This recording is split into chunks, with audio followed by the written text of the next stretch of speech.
En el aeropuerto. Miguel está haciendo fila en el aeropuerto. Es su turno y camina hacia el mostrador. La mujer del mostrador le pide su documento de identificación y verifica los detalles de su vuelo.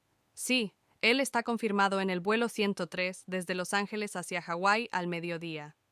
Él no tiene maletas para facturar, pero tiene una maleta de mano pequeña que llevará con él. El agente imprime su pase de abordaje. Los oficiales de seguridad del aeropuerto pasan junto a él con un perro grande. El perro está olfateando alrededor del equipaje de las personas tratando de detectar drogas o explosivos. Miguel se siente aliviado cuando ve que el perro pasa junto a él sin detenerse. De repente, el perro se voltea y empieza a olfatear su maleta y ladra. El oficial de seguridad mira a Miguel. Señor, por favor traiga su maleta y venga conmigo.